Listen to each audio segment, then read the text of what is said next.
Greetings! Just here tracing out the outline for the pattern to make a new pair of homemade sandals.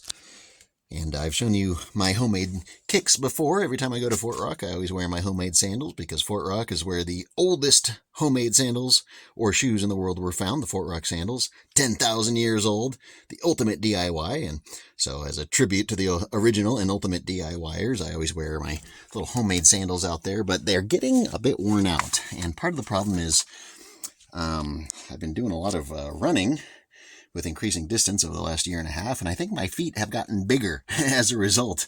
I don't know why, but they are very, very tight now, and they're not so comfortable. There's also, I've got a repair where this split, and so I had to sort of paracord fix that, and on this one, the right-hander, we got a pretty nasty crack there. So I think it's about time to make a new pair, and I went ahead and found a free tire pile in a nearby town, and found what looks like pretty much the same tire almost. It's slightly different in terms of these little sort of, I don't know what you'd call that design, the little chevrons here. It's very, very similar. So I think this might actually be the same kind of tire, which was the rear tire from a riding lawnmower. And this is fairly thin, which is why I liked it. And this is a little thicker. And so I don't know if it's too heavy, but it does mean that it's not going to wear out as fast. I've hiked in these, I've run in these, and they've lasted for years now, probably a good 6-7 years. I've done 5Ks in these and such, but they're just getting about worn out. Unlike these, which are the north sides that didn't even last a full year before they got, full of repairs, the soles all worn out and just destroyed from casual use. And so I'm like, well, I guess I better save myself some money and make a fresh pair of homemade kicks. So the one part that I didn't bother showing, because it's just so self-explanatory, is cutting this out from the actual tire. And you just take a knife and you just cut it out. Now here is the original secret, and this is why I chose this tire for these and why I picked this tire for this. Despite the fact that it's got, quite a few cracks in it there, it is still held together by the sort of cord that's in it. And modern tires have cord in it to help hold it together, even if it does develop a crack and such. And you may have seen your tires for your car having steel belted radials. Well, those steel belts or cables inside you do not want when it comes to shoes, because as you can see, these are the nylon threads or cords inside of this. And they're sticking out all along the edge here where you'd have to try to cut, and you'd need a pair of metal shears to get through those. So just cutting out these alone won't work with a basic knife, which is all I did. I just took a knife and it just zipped right through because it's nylon cords. Plus, those little bits of wire sticking out will definitely be, when you're walking along, you can end up brushing against yourself and it will just slash you to ribbons and it'll shred the straps. So you don't want steel cords at all. You want the nylon. And so that's why I picked this tire, because I'm like, it looks like it has nylon cords. It looks like it's that style.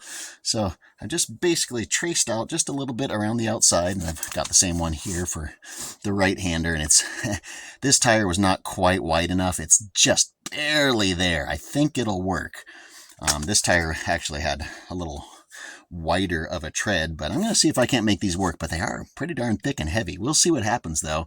But the main thing that I want to do differently is with these, I invented these on my own. I don't want to say I made up this method of doing it, but I didn't look up how to do it. I just sat there and drew out diagrams and mocked it up with, pieces of cardboard and string and stuff and kind of figured out what strapping system I would prefer to use. And the main thing is I hate things between my toes. I've never, ever, ever liked that like thong thing in there. That drives me absolutely nuts. I can't have that. So that means I got to have a cross strap like that. That's not a big deal, but getting it located exactly right is part of the problem. And because your foot will want to kind of slide forward and back and such, and so getting it just right is a little bit of a trick.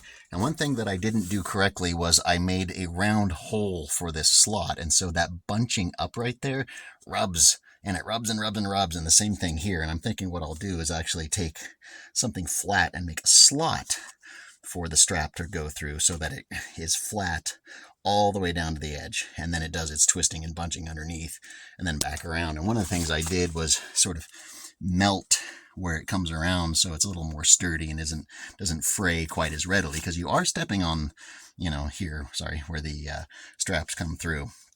And I got lucky on this in terms of the placement. I was able to get the sort of melted. All I did is just melt the end of the strapping here. As you can see, I just melted the end so it had a sort of a larger sort of mushroom end that won't come through. But I was able to get it in between the actual tread chunks here, which really helped it out. And I think I might have done the same thing here. Yeah, I got the same thing there. So basically what I'm going to do is make these a slightly bigger size, especially this one. I think my toe tends to kind of hang off the edge there. So this one I gave myself just a little extra. And so basically the next step here that I'm going to show will be actually cutting out the sandal itself. And that's a little bit of a tricky thing because you want a nice even edge to it. You don't want it all rough and messed up because, that's ugly. You want them to look nice, obviously. You don't want to just have, decent, free or mostly free footwear.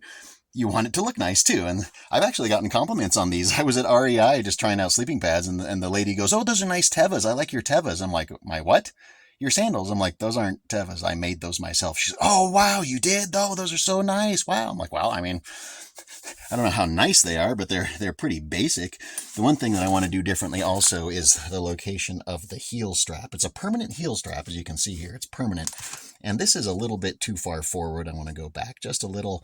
And the same thing on this side here. I would like this to go back a little more so it's in line with the actual ankle bone, and you have the Y here in the exact right place because the heel flops on these because I didn't know what I was doing. I made it up as I went along.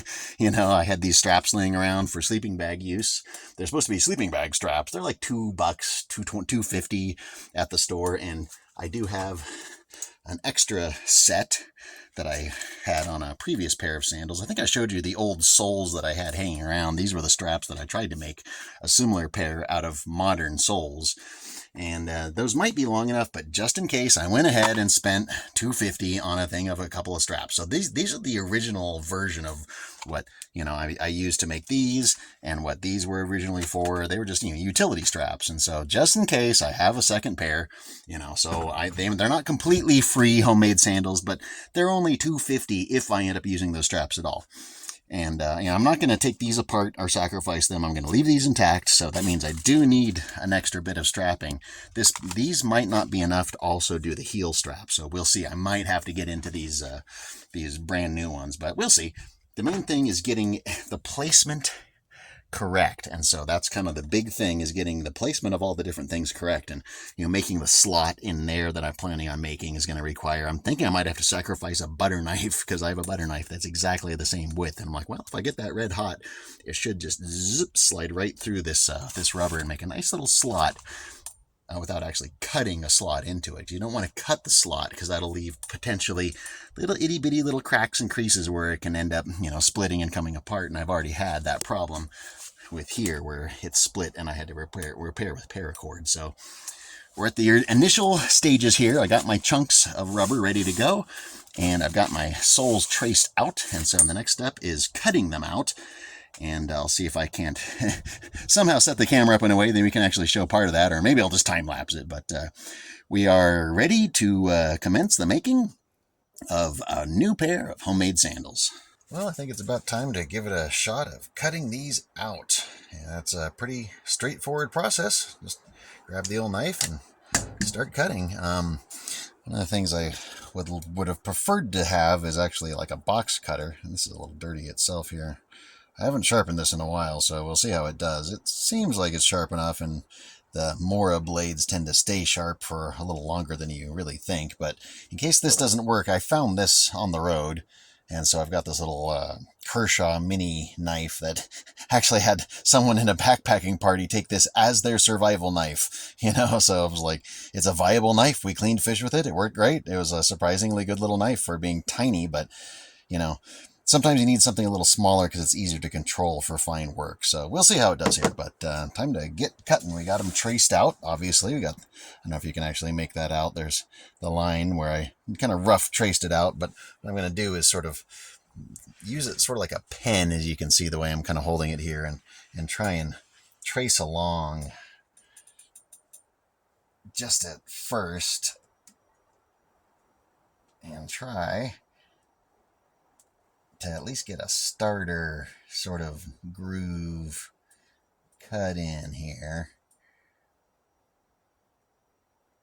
And you only get one chance on something like this. If you cut it a little wrong, it's not going to work.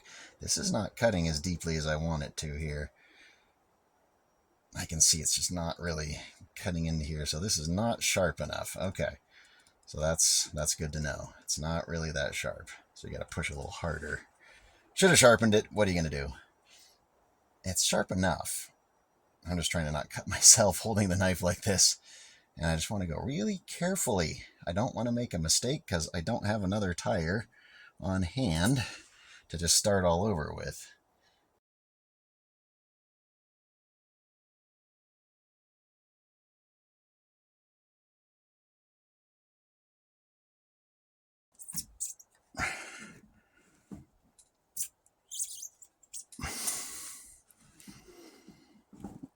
And there we go. Last bit. That is not exactly the most perfect, but whew, there we have a pair of soles. And how do they match up with each other? They actually do match up pretty decently. Alrighty, so there you have a pair of soles ready to go. Whew, that was a pain in the butt of pains in the butt. Trying to get this to get, and obviously this whole time the camera's over my head. I can't see what I'm doing, so I probably went all over the place inside the view here. But we got it done. It did take a couple of different knives to do it, but now actually the more complicated part begins in getting the placement of all the strapping exactly right. So now the real fun begins.